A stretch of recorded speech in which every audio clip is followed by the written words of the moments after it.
Writing History. Among the gods was the folk of the Dekla, although they were not gods themselves. Truly rotten were their minds, for they had sinned in the old world, and they hated the gods. On every step of the way, they tried to undermine them, going so far as to kill a warrior of the gods. The minor gods pleaded to Geir that he should send them to Abirt to stop the torment of all.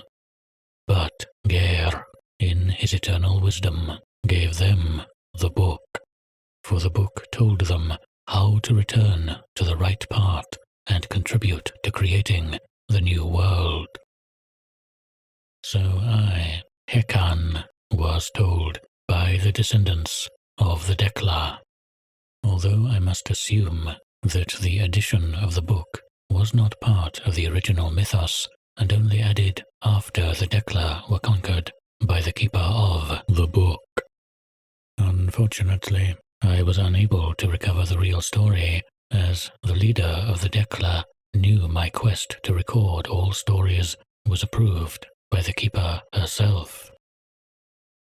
Still, with their hearts mostly changed, the gods did not trust the Dekla completely, and so they were always kept under the watchful eye of Eritz.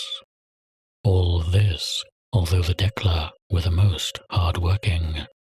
That was until the rebellion of Drakgin. Had it not been for the Dekla unchaining themselves and putting themselves in the way of Drakgin's Emtif, Geir himself would have fallen. Afterwards, the Dekla were accepted among the rest of the people. From this day onward, the Dekla treated other people with respect, not malice. We must uphold this virtue until the new world ends again. Only then will we Dekla truly be redeemed. It makes sense then why the Dekla chose to live by trade with wanderers far and wide, even though the river nearby has enough fish to feed all the Dekla.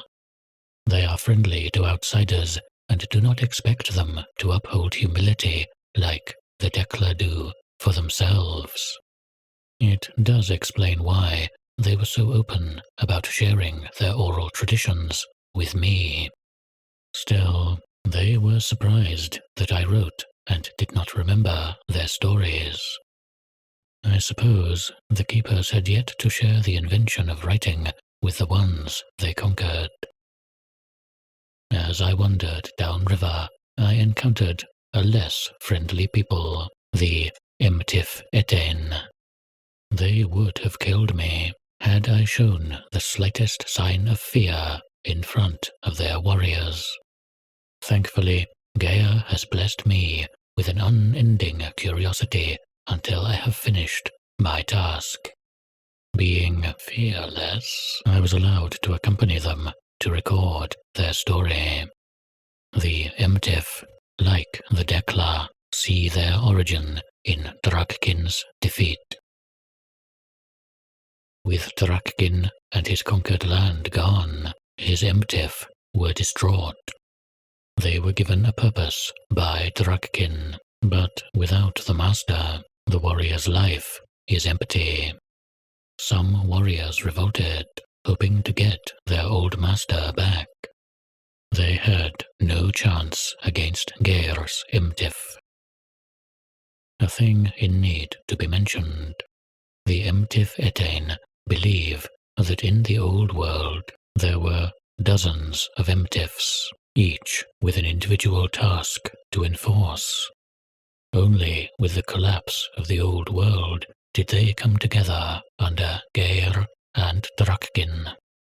But since the Emtif Etain are the only tribe I found to believe in this, it is most likely of their imagination. Other warriors split up to serve the other gods instead. But one warrior, her name was Etain, chose to retake the land that Drakgin once conquered, the land lost to the beasts.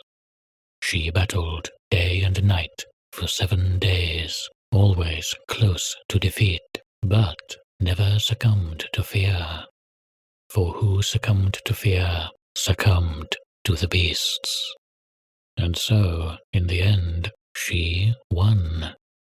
It is because of this warrior that we can stand here today. But the beasts linger at the edge of the land retaken. We must all be without fear, like Emtiv Etain, or the beasts will take what was once theirs. The Emtiv Etain make no difference between men or animals. If it shows fear, it must be slain. Had I more time, I would have liked to see one of these beasts for myself, as I do not know whether their story can be trusted. But I must carry on. The next city, Calephite, shouldn't be far. Before I continue with the next story, I think I first need to give some context. Imagine hearing the clacks of a horse's hooves. Now, imagine the horse walks in a specific way so that the sounds of its hooves come around in a specific sequence. These sounds are referred to as music. Its purpose is to motivate people to work. The keeper of the book once told us about music, but I never grasped the concept until I heard music myself. It came from a settlement in the mountains on my way to Calephite. It originated from a cave closed off with fur in the middle of the settlement. I was only able to take a brief glimpse inside the cave, but the only things inside were tools of music. And from the keeper's word, I knew that these were tools for more than one person. But the music had left as long as I gazed into the cave. What's more, the cave, or the strange creature inside it, could talk. Here is what it had to say. Oh, I remember the old world. I have a few memories I am fond of from that time, but nothing worth a story. I spent most of the time in my room playing music and cooking, as I do now, although my equipment wasn't as rudimentary. I suppose I did also play around a lot more. I was still young, after all. Sometimes Robert took a sample of my blood. I needed to do a bit of physical activity or was asked some questions by one of the doctors, but that was it. I do wish Stanley would have come more often to visit, but I knew he had a lot of things to look after. From the context, I have to assume that the people the cave was talking about should be minor gods from the old world. But from one day to the next, they were all gone. I waited for I don't know how long before I left my room and the site, or Ketu, as you call it, in search of my friends. In the end, I never found them. At least, I can help these new people with their daily activities. I miss Robert. After our conversation, the cave yelled for the chief of the settlement that the dish was ready to be served. As I later found out, the cave had not only continued to play music throughout our discussion, but also cooked one of the most tasteful meals I have ever eaten in my life. I left after my meal, as I always do. As I continued, I felt getting closer to find out the truth about the transition from the old to the new world. The chief of the settlement warned me that the area I was headed in was often swarmed with bandits, called the Riders. I paid no mind to this warning. After all, bandits also have stories to tell. But Gare did not want me to encounter the riders yet. Instead, my ways led to a field full of minor ketus and beautiful plants. A few people were there, picking fruits for the nearby ketu that these people had settled in. My initial belief was that the appearance of more ketus was due to the home ketu being nearby, but the people living here have a different theory. The home ketu was the place of Geir and his followers before the beast, Sikait, took it. But this field here bears the power of a different and older kind of god. They were called the Five-Eyed, and they could see everything that happened in the old world. But the new world turned them blind, so they despised it, and most of them left the new world behind.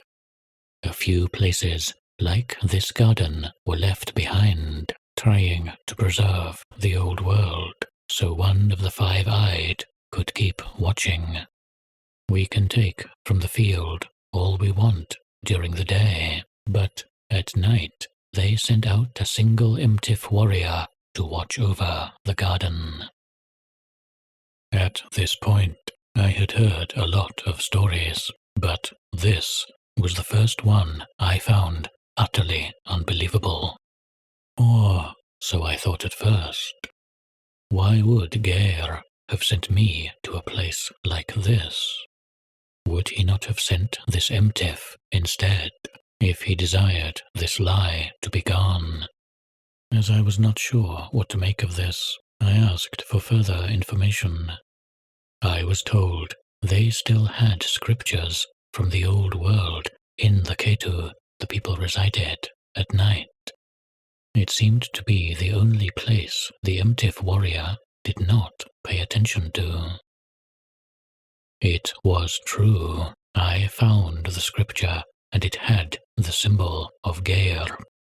Eager to get a direct translation, I was surprised to find out that the people here only knew what it said because of what their forefathers had told them.